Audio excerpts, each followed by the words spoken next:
오늘 우리에게 주시는 하나님 말씀 함께 봅니다. 오늘 우리에게 주시는 하나님 말씀은 창세기 27장 41절부터 45절입니다. 그러면 다 함께 읽습니다.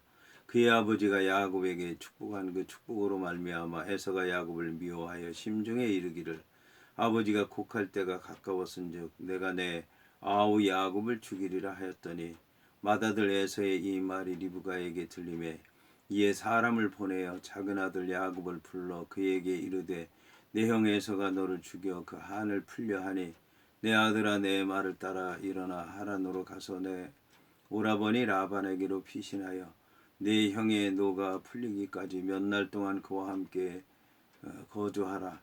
내 형의 분노가 풀려 내가 자기 행한 것을 잊어버리거든 내가 곧 사람을 보내어 너를 거기서 불러오리라. 어찌 하루에 너희 둘을 이르랴. 아멘.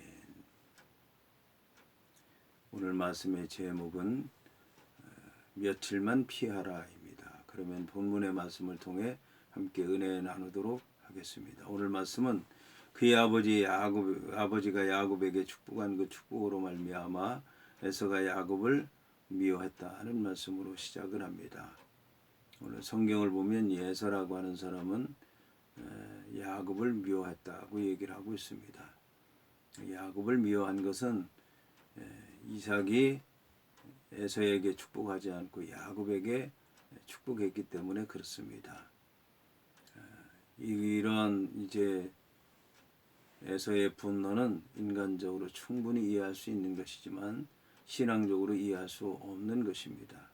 하나님 말씀을 통해 보면 이제 이 야곱이라고 하는 사람은 오래 전부터 장자의 복을 받기 위해서 준비했던 사람이고 또 아버지가 그렇게 복을 내린 것은 하나님의 뜻이라고 생각할 수 있는 것이기 때문에 아버지의 말씀에 순종해야 되는 것이고 그리고 그 모든 것이 아버지도 하나님의 뜻에 의해서 한 것이기 때문에 그걸 받아들여야 되는데 그 야곱에게 화를 냈다라고 하는 것은 결국 미워했다는 것은 야곱만 미워한 것이 아니라 아버지에 대해서도 승복하지 못하고 하나님의 뜻으로 받아들이지 못하는 것이기 때문에 이러한 에서의 자세는 잘못된 것이다 라고 얘기할 수가 있는 것입니다.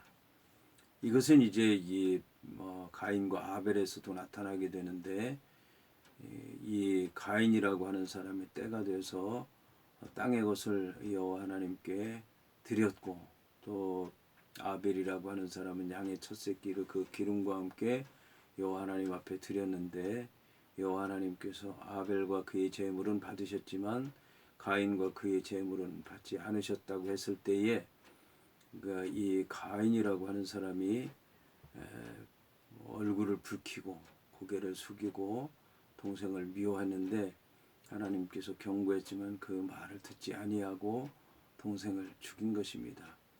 결국은 이제 아버지 말도 듣지 않고 하나님께서 경고하시는데도 귀 기울이지 않고 또 동생의 재물이 연락된 것에 대해서 받아들이지 못했다라는 것을 얘기하는 것입니다. 그런데 이제 여기에 보게 되면 야곱을 에서가 미워했다는 얘기는 그 마음 속에서 미워하는 마음이 불릴 듯했다는 것입니다. 그런데 이제 이 리브가라고 하는 사람은 야곱에게 내 형 에서가 너를 죽여 그 한을 풀려고 한다. 한이라고 하는 것 분노고 미워한다고 하는 것도 분노인데 미워하는 것은 마음으로부터 불이 일어나는 것처럼 물이 끓는 것처럼 뜨거운 마음을 갖는 것이고 한을 품었다라고 하는 얘기는 풀려 한다고 하는 얘기는 그 뜨거운 불이 겉으로 드러났다는 얘기입니다. 얼굴이 울그락 푸르락거리고 행동이 사나워지고 말이 거칠어졌다는 얘기입니다. 그래서 그가 이 에서가 말한 것을 통해서도 알 수 있었지만 그의 표정이 행동, 삶을 통해서 그것을 알게 됐다라고 하는 것을 얘기하는 것입니다. 여기서 또 이제 놀라운 것은 이 이삭이라고 하는 사람이 자기 동생을 죽이려고 했는데 아버지가 곡할 때가 가까웠으니 내가 내 아우 야곱을 죽이리라고 했다고 하는 것입니다. 이처럼 이제 이 에서가 아버지가 죽을 때가 가까웠다고 얘기하는 것은 이것은 그 이삭이 자초한 일입니다. 이삭이라고 하는 사람이 나이가 많이 들고 앞이 잘 보이지 않으니까 내가 얼마 안 있으면 죽을 것 같다. 그런데 이 축복한 이후에도 이삭이라고 하는 사람은 수십 년 더 살았는데 이삭이라고 하는 사람이 그렇게 이제 생각을 하다 보니까 그 아들이 원한을 품게 됐고 그 원한이 아버지 죽을 때까지 오랫동안 계속되게 됐고 또 야곱이라고 하는 사람이 돌아올 때까지 계속됐고 그 다음에 리브가가 야곱이 돌아오는 것을 보지 못했는데도 불구하고 그 이제 노가 풀리지 않았다라는 것을 얘기하는 것입니다. 자, 여하튼 이제 이렇게 돼서 결국은 아들을 하란으로 보내게 되는데 놀라운 것은 이 리브가가 그 아들 야곱에게 내 형의 분노가 풀려 내가 자기에게 한 것을 잊어버리거든 내가 곧 사람을 보내어 너를 거기서 불러올 것이다. 그런데 네 형의 노가 풀리기까지 몇 날 동안 그와 함께 거주하라고 얘기를 하고 있습니다. 그러니까 리브가라고 하는 사람은 그 에서가 팥죽이 끓는 것처럼 부글부글 끓고 그리고 화를 잘 내고 피 흘리는 걸 좋아하고 그런데 이제 그때그때마다 금방 풀리고 호탕하고 마음이 좋으니까 이번 일에 있어서도 그 에서가 쉽게 그 마음을 풀고 가라앉게 되고 그러면 호탕하게 이제 살아가게 되면 돌아오게 된다. 돌아와도 된다. 그게 며칠밖에 안 걸릴 것이다. 라고 이제 얘기를 한 것입니다. 참으로 놀랍습니다. 그러나 이제 에서는 그게 풀리지 않았다라고 하는 것입니다. 이유는 간단합니다. 에서라고 하는 사람은 장자의 복에 목숨을 걸은 사람입니다. 그것으로 모든 걸 획득하려고 한 것입니다. 그게 자기의 운명을 좌우한다는 생각을 했던 것입니다.